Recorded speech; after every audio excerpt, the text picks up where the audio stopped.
Hello everyone and welcome to the first video of phase 2.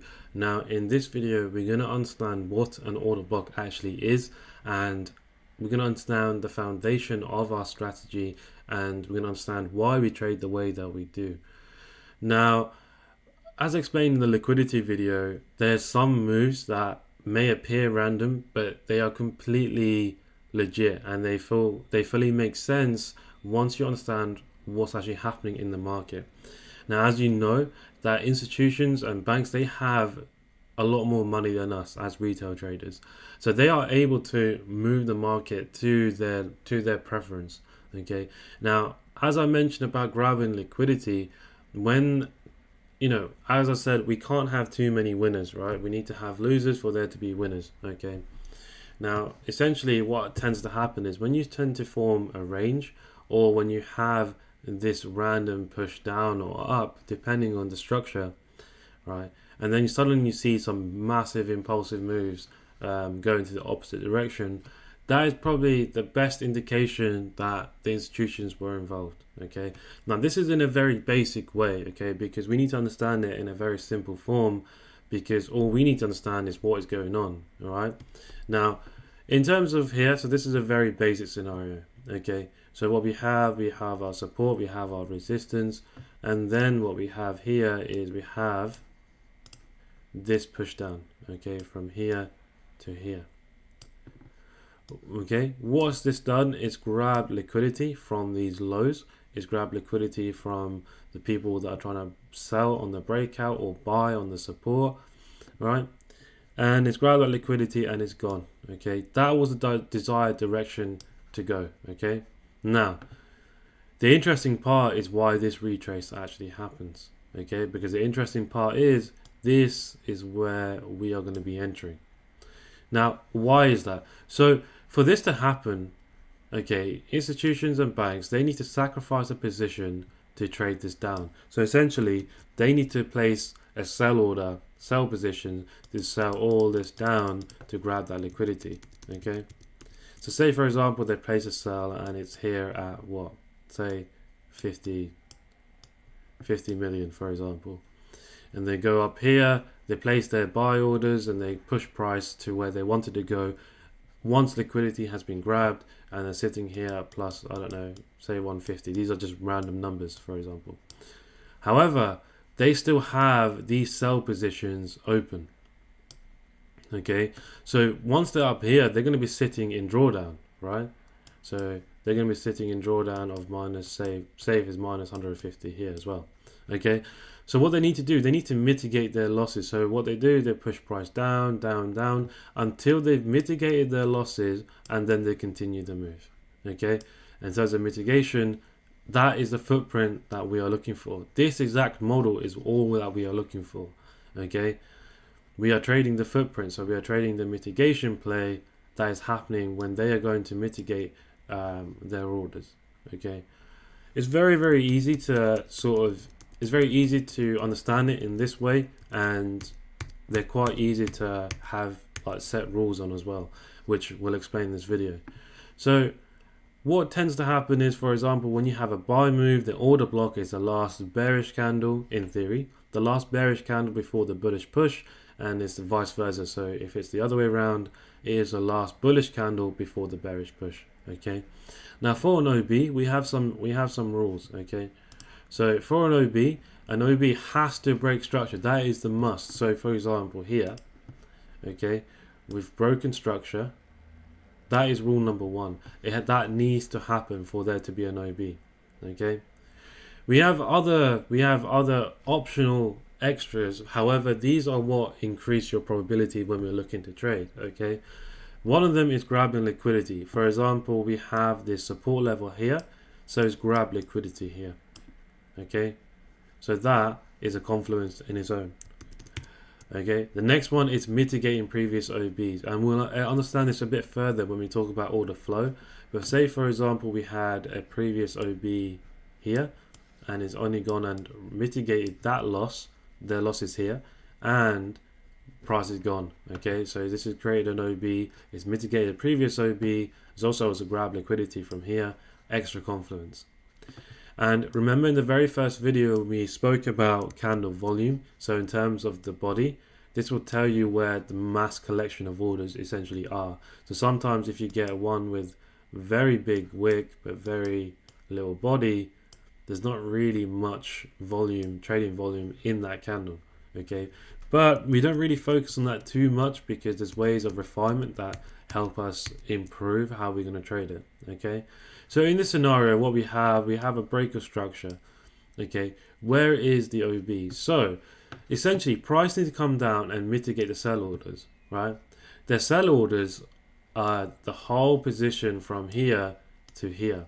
Okay, so a refinement in its own is finding the very last candle, so the last bearish candle before the bullish push, and that is your OB. Okay, that's your OB. However, sometimes price can just come and react from anywhere in that whole sell move. Okay, because they just need to mitigate, or they need to either mitigate at break even or take a small loss. Okay, it's we can't really determine on how they actually do that. Okay. So, in terms of OBs, the reason why I'm saying that it's not always the last bearish candle before the bullish push is because of our refinement. Now, as we know, inside a candle, there are various other candles, right? So, inside this candle, say this is the 4 hour, we have 4 1 hour candles, and inside that 1 hour candle, we have several other candles, right, from other time frames.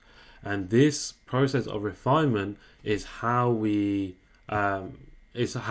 get our stop losses so tight. So now that we understand what an OB actually is, now in terms of refinement, this is where it becomes interesting, because for example, say that this is, I don't know, say that, okay, we'll go down here. So say that candle is 40 pips. Okay, and it's the 4 hour OB, right? And then inside that 4 hour OB, we have on the hourly time frame, we have 4 hourly candles, and now we refine that OB to 20 pips. Okay, on the 1 hour. Okay, so the OB is this candle here, but inside that 1 hour candle, we have 4 15-minute candles. So that makes this now a 10 pip range on the 15-minute, and then you can keep going. You can keep going as long as you like, really. So within that 15-minute candle, we have 3 5-minute candles, and that makes that a 5 pip range, 5 pips and 5-minute time frame. Okay. Now, how this actually works, so within this, so I'll show you some chart examples after this, but within this candle, we know that there's several other candles inside. So remember in the first video, when we want to understand where the buyers and sellers actually are and where they originate from and so on.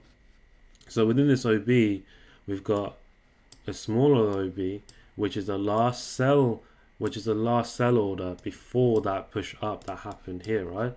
So they need to mitigate where this sell order was. Now, as I said, sometimes over refining can be a problem because, you know, price doesn't always have to go to the extreme refinement. Refinement is something that we don't really have a rule base for. Refinement is something that's a personal preference. However, when we talk about entry methods, you understand how far you need to refine and how much you're comfortable refining, okay? Because sometimes you don't really need to refine too much. Sometimes you can trade straight off the higher time frame because it's a bigger range, right? Because as I said, for example, here price can react to anywhere in this whole sell move down before that push up, right? And same thing inside this 4 hour candle, a price can react to anywhere here. Inside this candle, price can react to anywhere here. Inside this candle, price can react to anywhere here, okay? And it keeps going. So what we need to understand is we can refine to as far as you like, but essentially you're looking for where the last sell position was before the buy, and you're looking for where the last buy position was before the sell. It's as simple as that. However, there is other ways to refine. For example, say we had this 4 hour candle here, okay, just before the push. Actually, you know what, I'll draw it on this one. So let me move these two here, and say for example you have one of these candles here. Now when you have your OB, right, and you want to refine it, so the OB itself is this candle here, okay. However, sometimes you don't need to go to different time frames, and this can reflect on any time frame that you wish to use. If the candle next to it, or even so on, if you have candles within the OB range, you can use that candle as your refinement on its own. So say for example, say if this is 10 pips, you can refine it down to 5 pip range just purely by using the next candle. But it has to be within the candle range, including the wick, okay. So it needs to be within this range. So say even if it was like this, for example, this is a different scenario, but I'll explain. But even like this, that would count as a refinement, or even if it was just like this, that would count as refinement, because in terms of, as we know, in terms of every candle, we have buyers and sellers in each candle, right? And we know this is the OB, but there's still selling pressure in this candle, right? So that's another form of refinement without having to really go through the time frames. And exactly the same thing, it doesn't matter what time frame you're on, you can use the next candle as long as it's within your OB range, right? Now we have another form of refinement which is quite interesting. So for example, when you have your candle like this, I didn't mean to do that, sorry. So you have your OB here. Yeah, we'll keep it as that for now.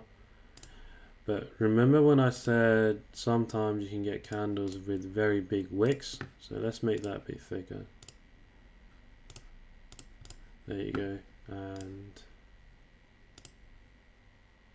there you go. So as we know, when you get a big wick, what's actually happening? Okay, so when price opens, the sellers are getting exhausted and the buyers take over with high momentum. This in its own, this wick is an OB. However, we have one rule for this, one major rule for this, which will completely invalidate it if it's not there. It has to grab liquidity from the previous candle. So how this works is this wick, okay, and you always need to look to the left, okay, it's always to the left, it's never to the right. This wick needs to grab liquidity from the previous candle, which it has taken here, okay, and then we have that impulsive move. Even if it's on the candle, even if it's on a bullish candle next to the OB, is this wick is still a refinement. So for example, say that OB was 40 pips and this wick is only 10 pips. That's a refinement on its own, okay? So just bear that in mind. So what this is called, this is what we call a wick trick, okay? And this form of liquidity grab is what we call a LG, which is liquidity grab, right? So that's what we call our wick trick. So that's another form of entry. And again, this can be used on any time frame that you use. We also have other forms of refinement. But the question is, where will price react? Because remember when I said in this diagram here, we are looking to trade this, okay? We are looking to trade the mitigation of their orders, okay? Well, where will price actually react on the order block? Okay, it can react in two places. So for example, this is our OB. Price can either react at the open, so let's include the wick. Now for me I include the wicks. Some people don't, some people do, but for me I prefer using the wicks because there is still potential, there's still price moving within this wick. So for me, price can react either to the top of the candle or to the 50%. And the 50%, when you draw it, is going to be including, where's my fib? There. Is going to be including your wicks. So let me get rid of the extra stuff. which is from the liquidity video. There we go. Okay, price. Oh, I almost got that correct. There we go. There we go. So price can either react at the top or the 50%. Okay. We also have the other way where when you have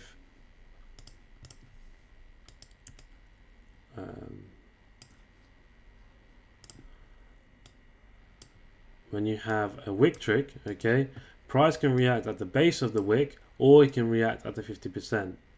So when we look to trade, we're either going to look from the base or the 50%, or from the top of the OB or the 50% of the OB.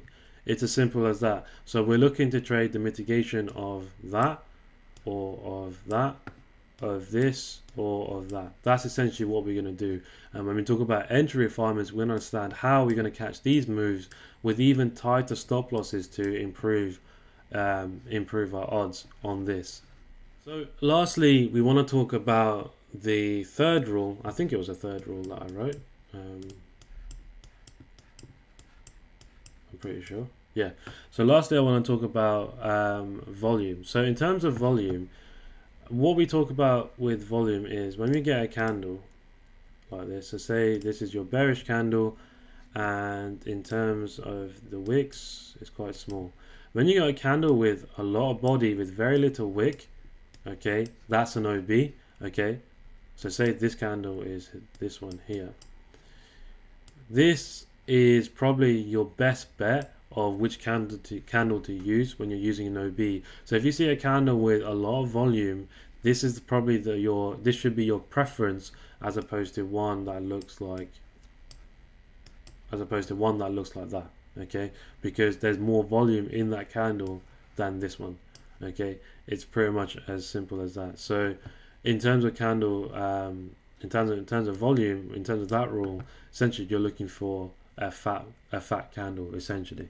Okay, in terms of mitigating previous OBs, we will discuss that further in the order flow video, which will be in this phase. It will make more sense then rather than me explaining it now.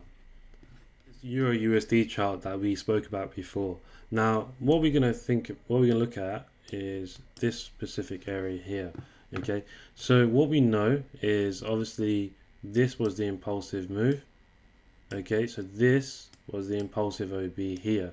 So that was the official OB, this candle here, that grey one, and this one is our refinement. However, we can refine it even further. All right, but that's only our intent. Okay, when we talk about entries, it'll make sense how we could potentially have entered here. It will make more sense then. But this is just to show you and represent how OBs actually are. Okay, so here what we have our first break, because we have our breaker structure, which is here. So we have a breaker structure here. And then we have our rule number 2 from our next breaker structure. We go back where it came from.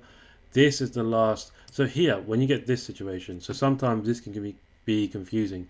So in terms of using the last bearish candle before the bullish push, we want to use it at the extreme. So when we understand our ranges, so we got our low and a high, we want to look for the lowest, basically the lowest candle. The reason being is because for pricing to work, okay, you want to make sure that you want to buy or sell from 50% from, so if you're buying, you want to buy from below 50%, and if you're selling, you want to sell from above 50%. That's a very generic rule. However, we don't need to think about that too much, because in terms of premium and discount pricing, we don't need to think about that too much, because you don't want to confuse yourself. The thing is, the rules will force you to use the extremes. However, make a conscious effort to focus on where price originated from, because that is most likely where price is gonna go and react from, which is exactly what's happened here, right? So in terms of the extreme, we got our extreme here. So that's our low, that's our high. We got our OB actually here, and it's quite a good volume candle. However, it's quite a big wick. But however, in terms of refinement, without doing anything else, we have this. Where's it gone? There we go. We have our wick trick here. And that's essentially where price has reacted from, right?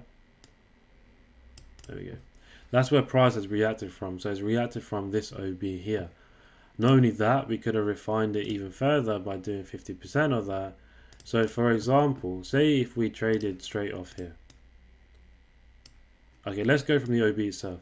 We go to the OB and we want to put our stop losses below the low, okay? And this is only on the 4 hours, so there's no refinement at all. This gives it a 55 pip stop and is only a risk reward of 1.55, okay? Making a small move to just using the base of the wick, okay, that makes it a 1.2, a 2.52 risk to reward, okay, and a 40 pip stop. And if you make it to the 50%, that drops it and makes it to a 1 to 5 with a 21 pip or 20, let's say 22, let's make it as a whole number, a 22 pip stop loss, for example, okay. However, there are ways we can refine this even further, okay.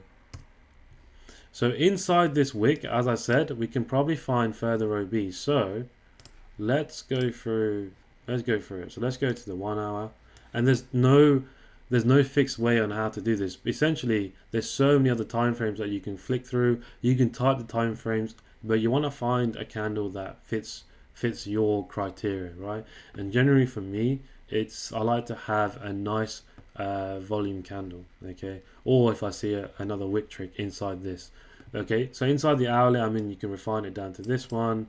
There's still really nothing, but remember, it still needs to make sense in terms of the OB rules, okay? But in terms of this, I mean, it doesn't really make it much of a refinement. Let's go to 5 minute. So on the 5 minute, if we can see here, we can refine it down to this. At the extreme, the last bearish candle before the bullish push actually happened, okay? And we can see the momentum in the way that price has moved, okay? Now momentum is measured in a very simple way. You can either count the candles, or you can look at the steepness in price compared to this sideways movement and compared to this upward movement. That's how you can compare where the momentum is sitting in the market, okay? And we're also going to talk about imbalance in the next video, which will make sense why this OB would make more sense. I don't know if price reacts here or not, but this is probably the best refinement we can have. I mean, you can even go lower, for example. The issue is, as I said, the lower we go, the more at risk we are of missing the trade. For example, this is the 1 minute time frame, and inside here, I mean, we can refine it to this candle, which is fine. However, in terms of where the volume is in this candle here, in terms of the OB. So you can either refine it to that, or if you want to, you can refine it to that. However, over refinement may not play in your favor. Just bear that in mind. So say, for example, if we refined it to this candle, or where the 5 minute was. So I'll mark the 5 minute as well, because judging by where it looked like it reacted to one of these. So that's the 5 minute open, not that one. There we go. Let's go to the 4 hour and we can see where it's reacted from. So yeah, so it's reacting to the 5 minute open. So it didn't go to the complete refinement. So that's where it's a good example of how over refinement can lead to you missing the trades. However, as I said, when we start talking about entries, there's ways that we can help. There's ways that we don't need to refine too much, and there's ways that we can improve our win rate and increase our risk to reward as well. Okay, but let's just have a look at that compared to. So, for example, if that was, let me place the order here. Stop loss below that OB. In terms of stop loss placement as well, you'll learn that later on in the course. What I suggest is make sure that you complete all the phases before jumping to the chart. So go phase by phase and practice each topic. So, for example, we aim for this high. Okay, so just by doing that, so let's just make it 10 pips if I can. Okay, you know what? I'll type in. There we go. Just from making that small change, we've gone from a 1 to, I think it was, I don't know where it was, a 1 to 1.5 to a I mean, a 10 pip stop, a 1 to 12 risk to reward, just by making that small change.